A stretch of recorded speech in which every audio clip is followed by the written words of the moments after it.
अरे छूटी मोटी गौरा हो बेटी कुइया भर पानी छूटी मोटी गौरा हो बेटी कुइया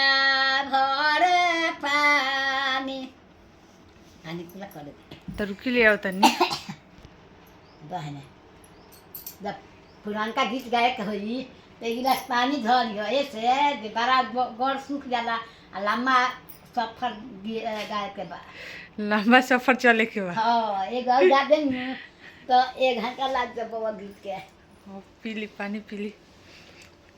खाली पानी धरे में चाहे ना है। ऑर्गेनिक खानी है खोला पर तो जानते बड़ी नटी सूख जाला ठीक बा पीली वही जैसे हम की फिर शुरू से हाँ? वही जैसे ना फिर जल्दी से जड़ी से तो काट दी हाँ का करी काट। करे कम हो जाए का करी करे के हैं? का करी काट दो केंगो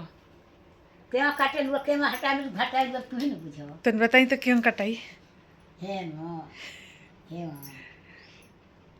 मम्मी कॉपी कलम ना के हम कटा जाई ठीक बा कुछ का ना तो हे मिटका हे मिटका दियो केंगो मिटका दे हे माने हे जात देबू तो ना मिटक दे केंगो जाते अरे मोबाइल में के हम टिप दिए केंगो हाँ का जानी हे बताओ तनी पढ़ल रहती कौन तरह के पढ़ा देती ताकि पढ़ल नहीं तो तू जानता कि हम ही 20 बानी आ हमर ससुरी 18 बानी हम मम्मी को रकम बात बताई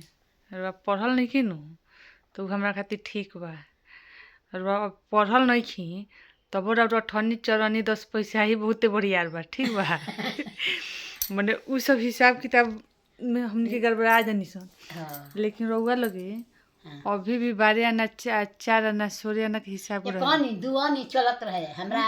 लेकर रहनी नु ये कहानी दुआनी हमार बाबू हाथ में कर ले आवस आ रोज बनवावस कब बा आ कह दे आ फेन भोर पड़ जाई जा आ ले जाकर भौजाई के दे दे तो यही से भगवान कहलन नु आ मेला 30 जाए ना दिहन तो कहीं पैसा का कोई लू हम भौजी के दे तो यही से भगवान सोचलन नु कि अगर तारा के तेज बना दे मत कहीं तार पतोहिया बुड़बक आई तो ना जमी तो वही से रुआ के ढेर ना पढ़ौलन अब ठीक बा हम नहीं पढ़ानू तो हम लोग शांति से बानी दिमाग दौड़ाए ना तेरे ठई नहीं तो नहीं ना आई तो गोने आई तो नहीं नोट गोन दे आ जब रेजकी ना गोने आई तो ले भाई गोन लो अच्छा सुनी रेजकी गिने ना आवेला रुआ ना नोट गिने आवेला हाँ आ अठनी चरनी के हिसाब करे आवेला अठानी रुपया गोन दे अठानी जोड़ दे बाकी हई सब भाई 2 रुपया ही या 1 रुपया ही बहुत ना जोड़े अरे तो जोड़े ना भाई मतलब हिसाब करे आवेला नु कि 12 आना 4 आना ई सब हो तो नहीं आ जाए अजी आइला तो 3 गो बेटी के बियाह करनी एगो बेटा का करनी बिना हिसाबे के करनी का कहनी देवा के 100 रुपया तो दे देन 500 में फिर जो राय लगी तो भाई जे भाई तारा के यार ने दे दे बन तारा के तनी एगो अपन हम कहानी बता देना चपाल वाला कि गई रहनी बाजार पर तो चप्पल बाजार पर बाजार ना गरनी माने तेल फ्रेंड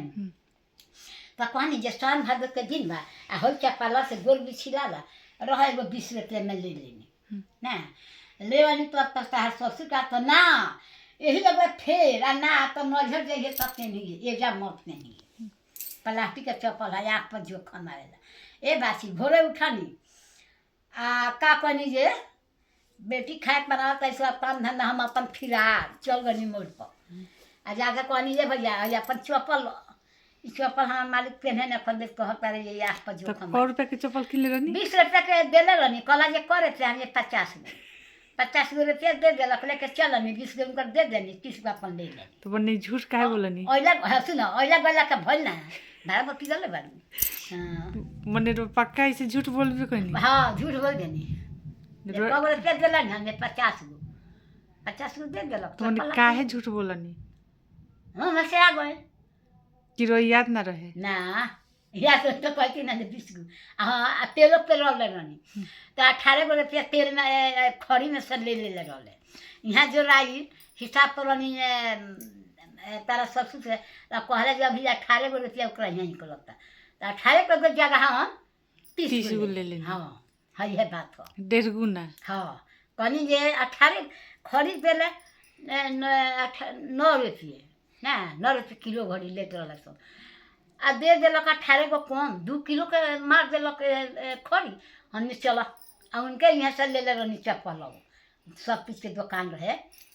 हेने दुकान रहे यारी हमने चल हमारा काम हो गया कहने मुना का जी ले लेनी है खड़ी करे थी कहले जी ठीक कर लिया। झूठ बोले के